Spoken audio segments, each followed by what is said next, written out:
Assalamualaikum warahmatullahi wabarakatuh. Salam sejahtera buat kita semua. Semoga kita semua dalam keadaan sehat jasmani dan rohani, tidak kekurangan satu apapun. Amin ya robbal alamin. Oke, Mimin akan melanjutkan cerita Liontin Giok Naganya. Tapi seperti biasa, bantu dulu tekan tombol like dan berkomentar juga Tuan dan Nona. Terima kasih sesudah dan sebelumnya. Oke, lanjut saja ceritanya. Bab 2161 sampai bab 2164. Zhang Daxuan sudah terkenal sejak lama. Ketika dia berumur 40 tahun, dia tak terkalahkan di Hong Kong. Setelah disembah sebagai dewa selama bertahun-tahun, dia sendiri mulai mempercayainya. Dan dia tidak bergerak selama 20 tahun terakhir. Dan ketika dia melakukannya, dia dipukuli dengan sangat memalukan. Bagaimana Zhang Daxuan bisa menanggungnya? Dengarkan saja cibiran Zhang Daxuan dan katakan, "Haha, Lin Long, kamu memiliki kekuatan yang bagus. Tapi sayang sekali kamu terlalu sombong. Anak muda terlalu sombong. Itu bukan hal yang baik. Hari ini saya akan memberitahu kamu kebenaran saya kekuatan." Setelah itu, jubah Zhang Daxuan terlihat. Tidak ada angin bertiup, dan rambut putih di kepalanya melayang. Saat ini, Zhang Daxuan terlihat jauh lebih tinggi, benar-benar seperti dewa dari langit. Kemudian, Zhang Daxuan berkata, "Awan sepanjang 90.000 mil adalah untuk saya gunakan. Hari ini saya akan memberitahu Anda konsekuensi dari membuat marah para dewa." Suara Zhang Daxuan menjadi lebih kaya. Setelah itu, saya hanya mendengar kata-kata Zhang Daxuan. Ye Chong, sebaliknya, menyaksikan Zhang Daxuan melakukan mantra pamungkas dengan penuh minat. Kemudian, langit yang semula cerah berangsur-angsur menjadi gelap. Awan di langit sepertinya tertarik oleh kekuatan tak terlihat, dan semuanya berkumpul menuju puncak Gunung Longsu. Setelah beberapa saat, awan-awan yang semula tersebar di langit semuanya mengembun menjadi satu tempat di puncak gunung. Awan awalnya berwarna putih, tetapi setelah berkumpul, berubah menjadi warna besi hitam, tergantung seperti sepotong besi keras kepala di atas kepala semua orang. Awan hitam menekan pegunungan, menghadirkan rasa penindasan alami. Bahkan mereka yang berdiri di tengah gunung pun sangat terkejut saat melihat pemandangan ini. Pertarungan sudah dimulai, pertarungan akhirnya dimulai. Kekuatan manusia benar-benar dapat mengubah alam ini sangat kuat. Tidak, ini bukan kekuatan manusia.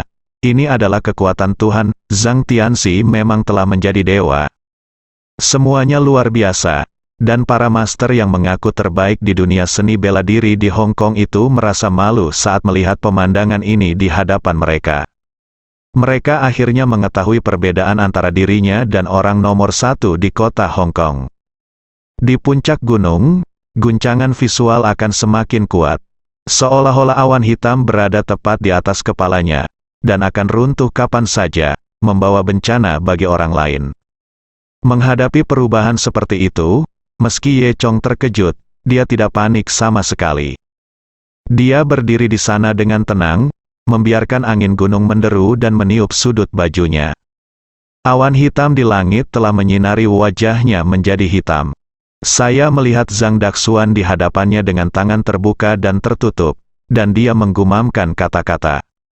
Kemudian, dia berteriak keras, dan awan di atas kepalanya mengembun menjadi pedang tajam. Pedang raksasa ini tergantung di langit, panjangnya lebih dari 1000 meter dan lebarnya 100 meter, seperti pedang yang menjaga gerbang nantian. Semua orang di lereng gunung berteriak kaget. Segera setelah itu, ujung pedang raksasa itu perlahan berputar, dan akhirnya menghadap ke arah puncak gunung. Kaki banyak orang lemah. Jika pedang raksasa ini jatuh, mungkin bisa membelah seluruh gunung.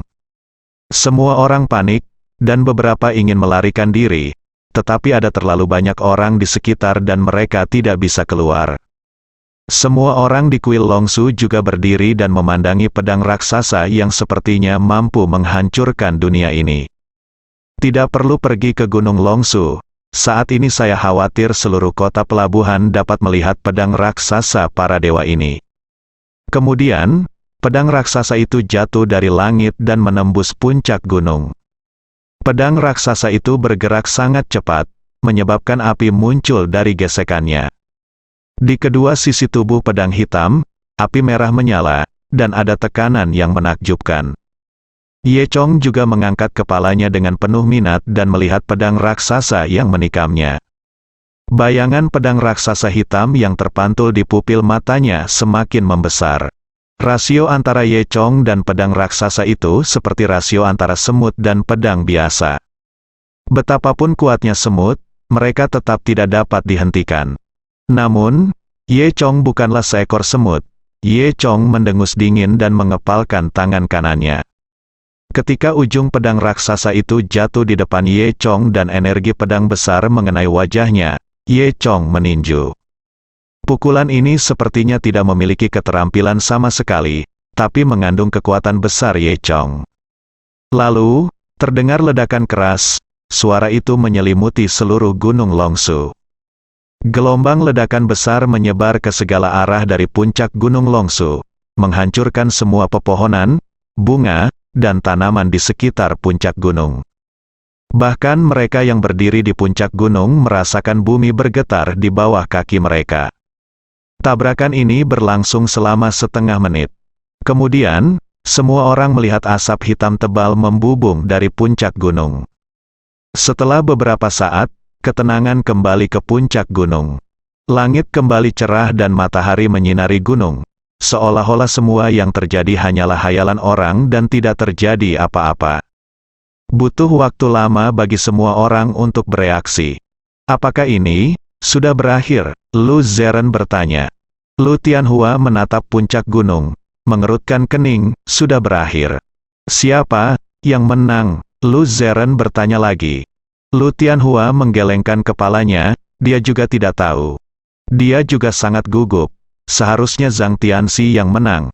Bagaimanapun juga, Zhang Tianxi, kata Long Su Guan Xiaodao. Guru Tao Qingsu tidak berpikir demikian. Dia secara pribadi telah melihat kemampuan Ye Chong untuk menghidupkan kembali orang mati, dan dia juga seorang dewa. Selain orang-orang di kuil Longsu, orang-orang di luar kuil Longsu juga sedang ragu saat ini. Semua orang mendiskusikan siapa yang menang. Pria tampan bernama Lin Long itu, bukankah dia sudah mati? Mei Jia bertanya. Chen Yaoyao berkata, bagaimana kamu tahu bahwa Lin Long akan kalah? Mungkin Lin Long bisa menang. HMPH, bagaimana mungkin? Itu Zhang Tianxi, orang nomor 1 di kota Hong Kong. Bagaimana dia bisa kalah? Kata Mei Jia. Anak laki-laki itu berkata, ya, Yaoyao, saya juga berpikir Zhang Tianxi tidak mungkin kalah. Semua orang membicarakannya, dan ketika semua orang berbisik, mereka melihat seorang pria berjalan menuruni gunung.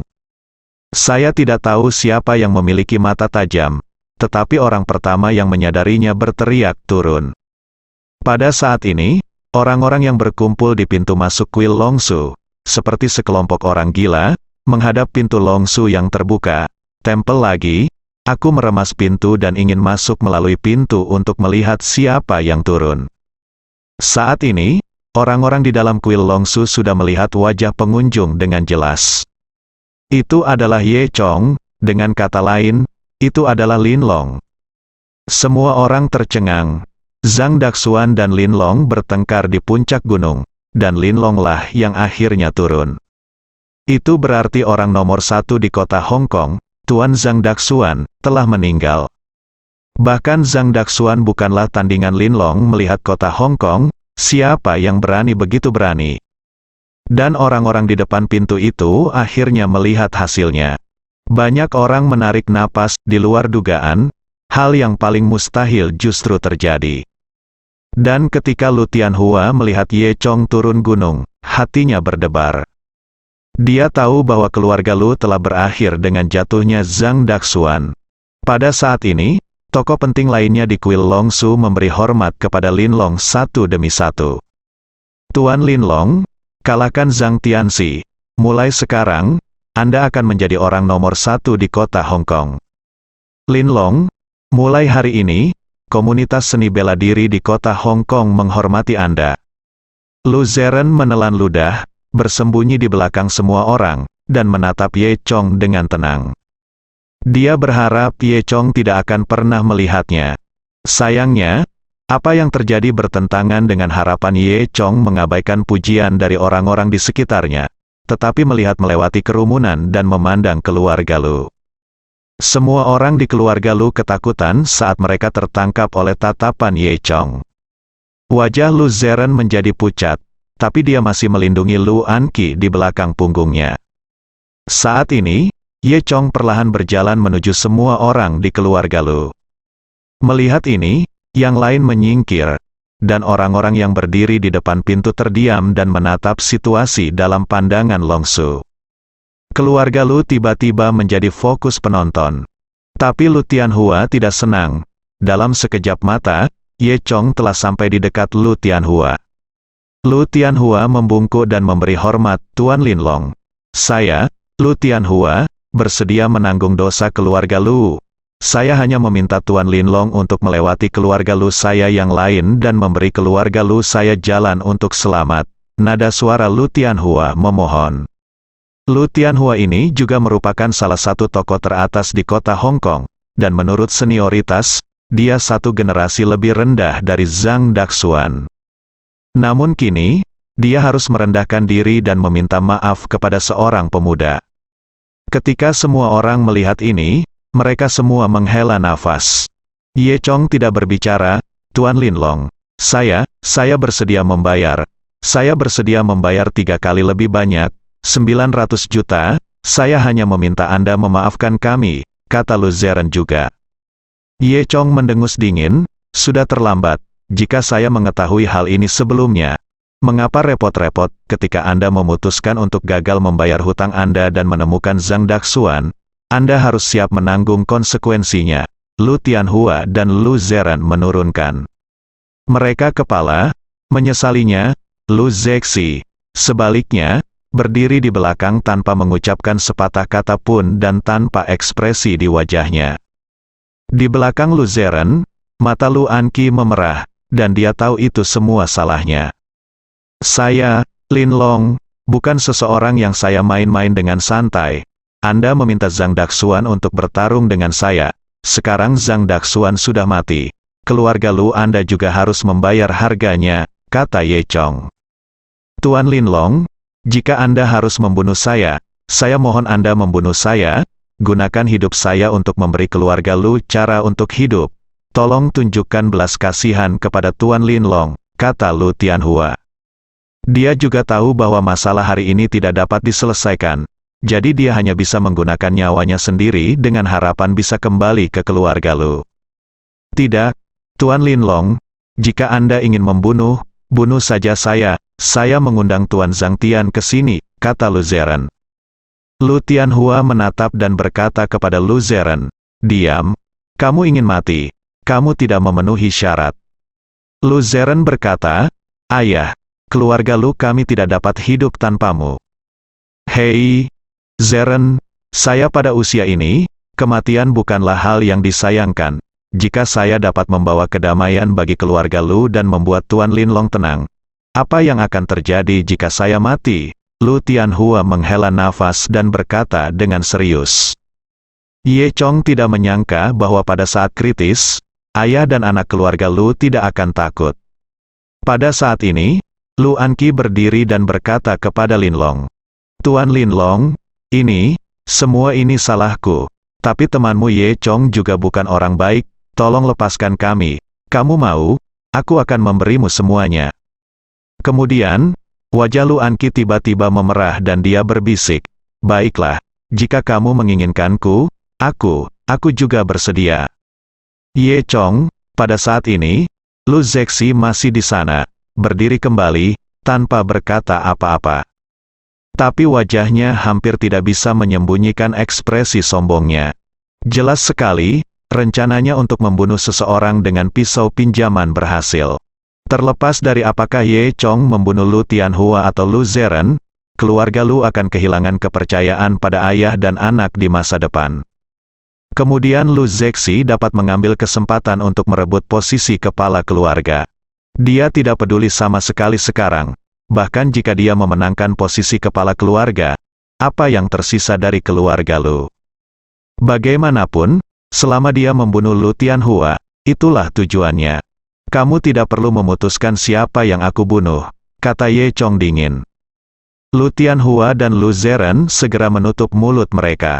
Lu Anqi tidak berani berbicara lagi, dia menundukkan kepalanya dan merasa rumit. Lu Tianhua dan Lu Zeren saling memandang, dan tak satu pun dari mereka berbicara. Mereka sepertinya pasrah pada nasib mereka, menunggu Ye Chong membunuh seseorang. Lu Zexi sangat bersemangat, tidak peduli siapa yang dia bunuh.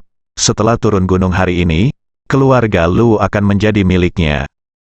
Kemudian, hal paling tidak terduga terjadi pada Lu Zexi. Lu Zexi membayangkan kemungkinan yang tak terhitung jumlahnya, tetapi dia tidak pernah berpikir bahwa pada akhirnya akan seperti ini. Ye Chong tiba-tiba menoleh ke arah Lu Zexi, mengulurkan tangannya, dan meraih Lu Zexi di udara. Seolah-olah kekuatan hidup di tubuh Lu Zexi telah diambil oleh Ye Chong. Lu Zexi tampak 60 tahun lebih tua dalam sekejap, tubuhnya lemas dan dia jatuh ke tanah mati. Separuh dari wajah Lu Zexi tampak sombong, dan separuh lainnya sangat terkejut. Semua orang tercengang saat kejadian ini terjadi. Keluarga Lu tidak pernah mengira Ye Chong akan membunuh Lu Zexi. Orang luar kagum karena Ye Chong bisa mengendalikan hidup dan mati hanya dengan satu tangan. Ini adalah dewa yang sebenarnya. Semua orang menarik napas dalam-dalam. Ye Chong menatap dingin ke arah Lu Zexi yang sudah mati.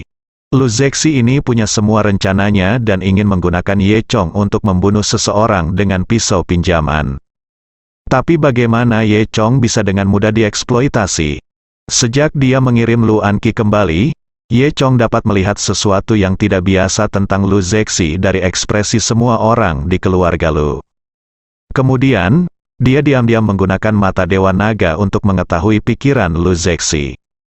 Dalam pertempuran hari ini, Zhang Daxuan mati seluruhnya karena keinginan egois Lu Zexi. Masuk akal membiarkan Lu Zexi dimakamkan bersama Zhang Daxuan. Tuan Linlong, apa yang Anda? Lu Tianhua bingung. Ye Chong tidak menjawab pertanyaan Lu Tianhua, tetapi berkata, 300 juta, aku akan memberimu setengah hari. Setelah mengatakan itu, Ye Chong berbalik dan naik gunung lagi melalui pintu belakang kuil Longsu.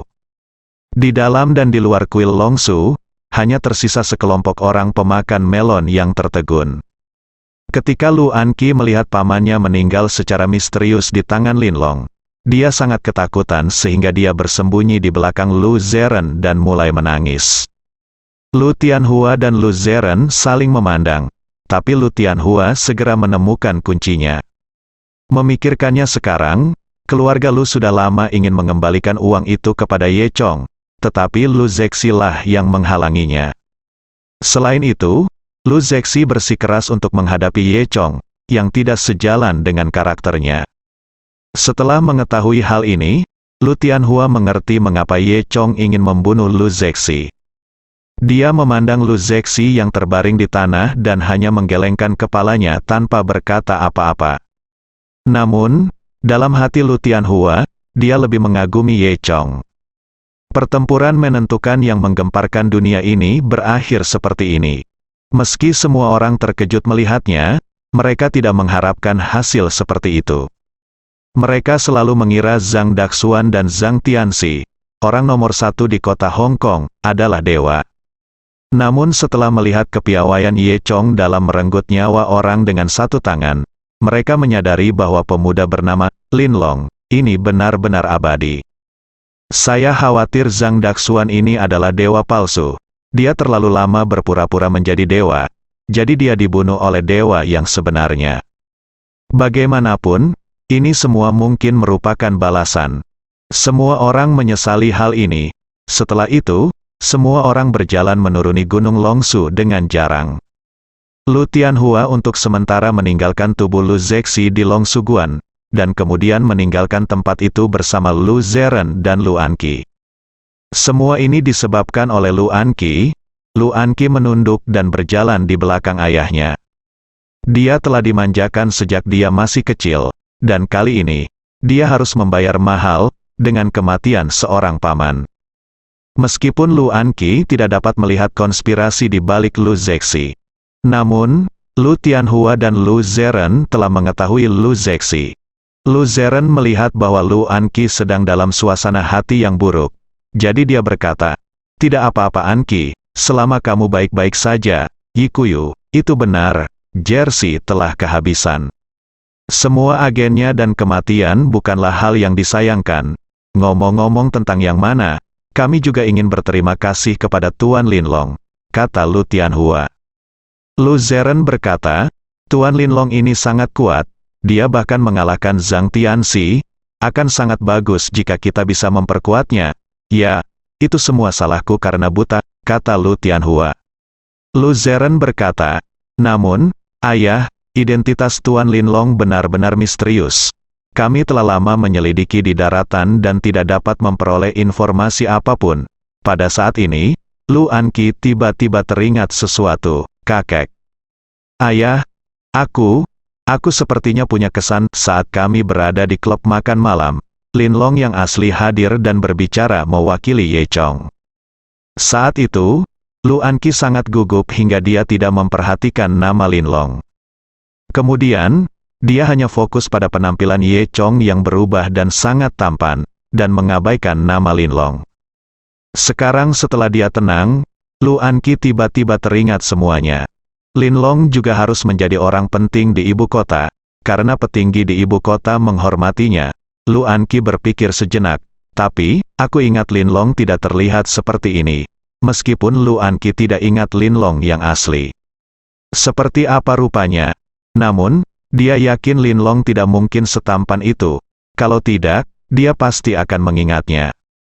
Setelah keluarga Lu pergi, tidak banyak orang di lereng Gunung Longsu. Longsu Guan akhirnya kembali tenang. Patriark Kingsu telah kembali ke kamarnya untuk belajar dengan tenang. Hanya tersisa jalan setapak, membersihkan tanah yang terinjak. Di luar kuil Longsu, di balik pohon besar, Chen Yaoyao, Mei Jia, dan teman sekelas pria mereka semuanya bersembunyi di sini. 3 orang bersembunyi di balik pohon. "Yaoyao, jika kita tidak turun gunung, mengapa kita bersembunyi di sini? Apakah ada yang salah denganmu?" tanya Mei Jia. Chen Yaoyao mendengus dan berkata, "Kaulah yang bermasalah. Apa yang kamu tahu? Tidakkah kamu memperhatikan bahwa Linlong tidak turun sekarang?"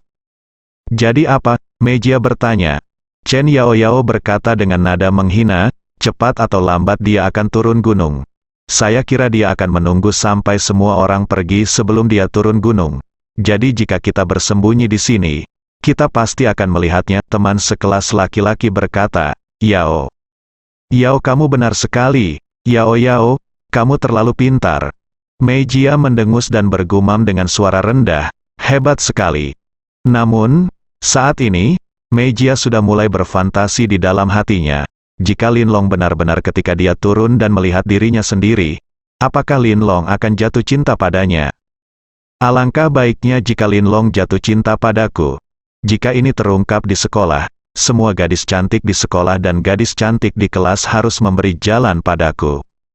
Memikirkan hal ini, Mei Jia melirik ke arah Chen Yaoyao di sebelahnya dan berpikir, kamu harus menyerahkan tempat dudukmu juga." Tetapi teman sekelas laki-laki itu tidak terlalu banyak berpikir. Dia sangat puas hanya dengan bersama Chen Yaoyao. Chen Yaoyao tidak bisa melupakan apa yang dia lihat sebelumnya, wajah tampan Linlong, dan ingin melihatnya lagi. Kemudian, mereka bertiga menunggu di sini dengan pikiran masing-masing. Tidak lama kemudian, saya melihat seseorang keluar dari kuil Longsu. Namun, itu bukan Linlong, tapi Ye Chong. Ketika Chen Yaoyao melihat Ye Chong, dia tiba-tiba berkata, "Hei," dan berkata pada dirinya sendiri, "Mengapa dia? Apakah kamu kenal dia?" Mei Jia bertanya, dengan nada cemburu di nadanya.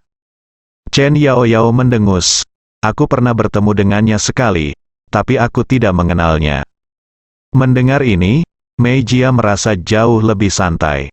Meskipun dia bukan Linlong, fakta bahwa dia bisa keluar dari sini menunjukkan bahwa orang tersebut memiliki identitas, kata Mei Jia.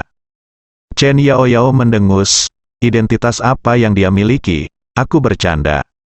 Ye Chong pergi ke rumahnya, tapi dia dan orang tuanya mengusirnya. Namun nyatanya, Chen Yaoyao tidak begitu percaya diri saat mengatakan ini. Karena di antara mereka yang bisa memasuki kuil jenggot naga saat ini, siapa yang bukan tokoh terkemuka di kota Hong Kong? Pada saat ini, sangat halus bagi Ye Chong untuk keluar dari sini. Sebelum Chen Yaoyao bisa mengatakan hal lain, dia bergegas keluar ketika dia melihat Mei Jia.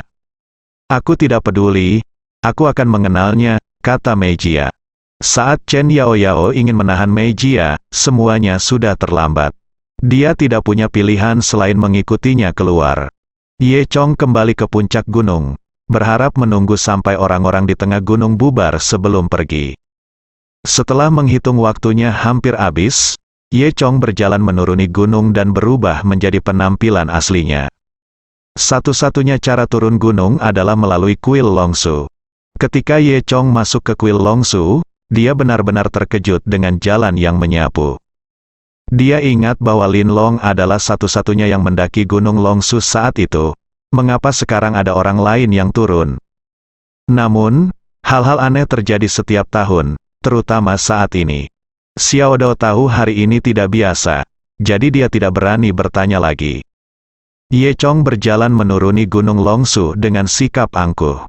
Tanpa diduga, setelah meninggalkan kuil Longsu, akan ada seseorang yang menunggunya. Dia melirik ke arah Mei Jia dan hendak berbicara ketika dia tiba-tiba melihat Chen Yaoyao dan seorang anak laki-laki mengikuti Mei Jia. "Apakah itu kamu?" Ye Chong mengangkat alisnya. "Oh, ternyata kalian saling kenal banget. Bagus sekali, pria tampan. Namaku Mei Jia, aku teman sekelas Yaoyao. Senang bertemu denganmu," kata Mei Jia.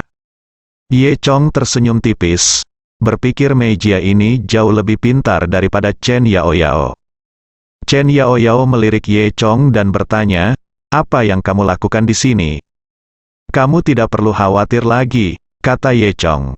Chen Yaoyao mengertakkan gigi dan mengerutkan kening. Tidak peduli apa, dia tetap cantik. Bahkan di Changteng dia adalah bintang kelas. Kapan seorang pria merasa begitu tidak berdaya? Mei Jia diam-diam bersukacita dan berkata, "Ngomong-ngomong, pria tampan, kenapa kamu ada di gunung ini? Kamu..." Mei Jia, aku menyarankan kamu untuk tidak memikirkan hal-hal yang baik. Dia bisa jadi apa? Mungkin dia naik ke bersihkan toiletnya, kata Chen Yaoyao dengan marah. Ye Chong berkata dengan sengaja, "Saya teman Lin Long." "Apa?" Begitu dia mengatakan ini, 3 orang lainnya terkejut. Aku sudah terbiasa. Aku melihatnya saat aku di rumah. Kamu hanya banyak bicara," kata Chen Yaoyao. "Apa, Yaoyao? Anak ini pernah ke rumahmu?" Anak laki-laki di sebelahnya sangat tidak senang. Mei Jia sebenarnya juga tidak percaya. Ye Chong melanjutkan, "Sebenarnya, kali ini, Lin Long datang untuk membantu saya meminta uang dari keluarga Lu. Keluarga Lu berhutang uang kepada saya." "Apa? Keluarga Lu berhutang uang padamu?" Chen Yaoyao semakin tidak mempercayainya. Dia merasa bahwa bertemu Ye Chong adalah hal yang sangat memalukan. Sungguh tidak tahu malu. Anak laki-laki di sebelahnya juga mengambil kesempatan itu, mencibir pada Ye Chong. "Haha, dia memang yang terbaik. Yaoyao, kamu benar-benar kenal orang seperti itu." Wajah Chen Yaoyao memerah, dan Mei Jia tampak sombong kali ini. Meskipun dia sekarang yakin bahwa pria bernama Ye Chong ini tidak memiliki identitas sama sekali. Namun, menerima hal terbaik berikutnya dan mempermalukan Chen Yaoyao dapat dianggap sebagai hal yang membahagiakan. Chen Yaoyao sangat marah dan hendak mempermalukan Ye Chong lagi. Kemudian, hanya suara notifikasi di ponsel Ye Chong yang terdengar. Ye Chong mengeluarkan ponselnya dan melihat catatan transfer kartu banknya. Saat Ye Chong membukanya, 3 orang lainnya juga melihat layar Ye Chong. Alhasil, ketiga orang itu menarik napas dalam-dalam. Karena mereka sulit menghitung berapa angka 0 di belakang angka 3. "Ya Tuhan, berapa biayanya?" Mei Jia berpikir dalam hati. Sebelum dia bisa menghitung berapa angka 0 yang ada, Ye Chong mematikan teleponnya. Anak laki-laki yang masih menertawakan Ye Chong tadi memiliki ekspresi mengejek di wajahnya. Chen Yaoyao memandang Ye Chong dengan tidak percaya. Dia bahkan bertanya-tanya apakah ini adalah perangkat lunak yang Ye Chong gunakan khusus untuk pamer. Faktanya, itu hanya secara acak menghasilkan informasi transfer palsu. Mei Jia memandang Ye Chong secara berbeda sekarang. Saya tidak menyangka bahwa ini sebenarnya adalah orang kaya yang tidak terlihat. Saya harus memanfaatkan kesempatan ini dan tidak membiarkan Chen Yaoyao merebutnya. Memikirkan hal ini, Mei Jia mengedipkan mata pada Ye Chong. Ye Chong, sebaliknya, tidak tertarik pada Mei Jia. Jika tidak ada yang lain, aku pergi dulu. Dengan mengatakan itu, Ye Chong melewati mereka bertiga dan berjalan lurus menuruni gunung. Belakangan pada hari itu, apa yang terjadi di Gunung Longsu menyebar ke seluruh kota pelabuhan. Bagaimanapun, Zhang Daxuan lahir dan besar di kota Hong Kong. Dia telah menjadi orang nomor satu di kota Hong Kong selama bertahun-tahun dan merupakan dewa di hati orang-orang di kota Hong Kong.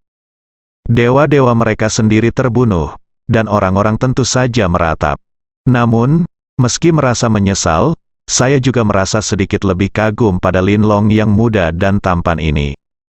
Sejak itu, tidak ada yang melihat Lin Long lagi. Ada rumor bahwa Lin Long benar-benar abadi dan hidup di langit. Faktanya, Lin Long pernah meminta kuil Longsu untuk menyebarkan beritanya. Mulai saat ini, Gunung Longsu akan menjadi kawasan terlarang dari kuil Longsu ke atas. Jika ada yang berani masuk tanpa izin, nasibnya akan sama dengan Zhang Daxuan. Sekarang tubuh Zhang Daxuan masih dingin, bagaimana mungkin ada orang yang berani pergi? Tentu saja, inilah yang Ye Chong katakan pada Longsu tentang jejak atas nama Lin Long sebelum dia pergi. Semua bos besar di kota Hong Kong adalah orang-orang berbakat. Kemampuan mereka dalam beradaptasi dengan angin dan memanfaatkan keadaan tentu jauh lebih baik dibandingkan orang biasa. Mereka sangat ingin menyenangkan Tuan Lin Long. Sayangnya mereka tidak berani pergi ke Gunung Longsu. Dan Lin Long sepertinya telah mendarat di dunia tanpa jejak identitas atau latar belakangnya. Faktanya, inilah yang ingin dicapai Ye Chong. Setidaknya dengan cara ini, identitasnya disembunyikan. Selain itu, tidak ada seorang pun di kota Hong Kong yang berani pergi ke Gunung Longsu, yang memberi Ye Chong tempat yang tenang. Ye Chong dapat membuat lingkaran sihir di Gunung Longsu dan berlatih dengan tenang. Chen Yaoyao kembali ke rumah dengan emosi yang rumit. Dia masih tidak percaya bahwa Ye Chong benar-benar memiliki identitas tersembunyi. Dia juga tidak percaya bahwa keluarga Lu benar-benar berhutang uang pada Ye Chong, dan jumlahnya masih 300 juta. Chen Yaoyao merasa bahwa semua ini adalah kedok dan tipuan Ye Chong. Mungkin Ye Chong mempelajari trik penipuan ini dari gurunya, bibi buyut Chen Yaoyao, Sulin. Semakin Chen Yaoyao memikirkannya, semakin masuk akal. Sepertinya ini adalah penjelasan yang paling masuk akal. Di rumah, ayahnya Chen Jiankang dan nenek Suli sedang duduk di sofa. Chen Jiankang memegang ponselnya dan sedang membaca berita hari ini.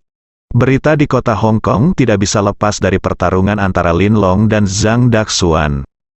Tapi Suli sepertinya tidak tertarik dengan ini. Dia bersandar di sofa dan menonton TV. Sebuah serial TV berjudul Unforgettable diputar di TV. Sinetron semacam ini sangat populer di kalangan wanita lanjut usia. Chen Yaoyao ingat bahwa drama ini mulai diputar ketika dia masih di sekolah menengah. Dan kini setelah dia kuliah, acara tersebut telah mencapai episode ke-3564. Suli memperhatikan dengan seksama ketika dia mendengar Chen Yaoyao kembali. Dia tidak mengalihkan pandangannya dari TV dan berkata, Yaoyao sudah kembali. Chen Jiankang di sebelahnya juga tidak mengangkat kepalanya. Aku kembali sangat pagi hari ini. Ya, tidak ada kelas di sekolah hari ini. Saya kembali lebih awal. Chen Yaoyao berbohong. Karena itu, Chen Yaoyao duduk di sebelah Suli. Ngomong-ngomong, nenek, siapa Ye Chong itu? Apakah dia sangat kaya? Tanya Chen Yaoyao. Suli terkejut mengapa Chen Yaoyao menanyakan pertanyaan ini. Karena Suli tahu kalau Chen Yaoyao sebenarnya tidak menyukai Ye Chong. Aku benar-benar tidak tahu tentang ini, tapi orang yang mengikuti adikku tetaplah murid langsung kakakku. Jadi mereka tidak mungkin salah, kata Suli percaya diri. Chen Yaoyao cemberut, dia berpikir sejenak dan kemudian bertanya, jadi, mungkinkah Ye Chong mengenal Lin Long? Siapa, Lin Long? Suli mengalihkan pandangannya ke Chen Yaoyao. Siapa Lin Long? Aku tidak kenal dia. Saat mendengar nama Lin Long, Chen Jiankang juga mengangkat kepalanya. Lin Long? Chen Jiankang bertanya dengan heran. Yaoyao, apa yang kamu bicarakan? Apakah Ye Chong, yang datang ke rumah kami sebelumnya, mengenal Lin Long? Chen Yaoyao berkata, saya juga tidak tahu, jadi saya ingin tanya nenek. Tanya.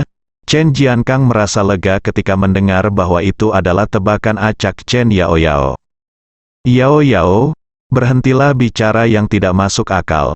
Nenekmu bahkan tidak tahu siapa Lin Long. Percuma kamu bertanya padanya. Juga, aku pernah melihat Ye Chong sebelumnya. Dengan penampilannya, bagaimana mungkin dia bisa mengenal Lin Long? Chen Jiankang bahkan merasa ada yang tidak beres dengan otak Chen Yaoyao. Tiba-tiba, Chen Yaoyao teringat ketika Ye Chong datang ke rumah mereka sebelumnya. Dia meninggalkan tas dokumen untuk Suli. Saat itu, Chen Yaoyao sama sekali tidak menganggap serius Ye Chong. Jadi dia tidak memperhatikan tas dokumennya dan langsung melemparkan amplop itu ke tumpukan karton ekspres. Tapi setelah kejadian hari ini, Chen Yaoyao tiba-tiba memiliki ketertarikan khusus pada Ye Chong. Dia ingin tahu apa yang ada di dalam amplop. Setelah itu, Chen Yaoyao berlari ke pintu masuk tempat sampah ditempatkan dan menemukan kotak ekspres bertumpuk. Untung saja barang-barang tersebut belum dibuang. Dan tas dokumen Ye Chong ada tepat di atas kotak. Kemudian, Chen Yaoyao membuka tas dokumen di bawah tatapan aneh Chen Jiankang. Di dalam tas dokumen ada kontrak bisnis. Dua pihak dalam kontrak adalah grup Gang Cheng dan grup Longshan ibu kota. Bersambung.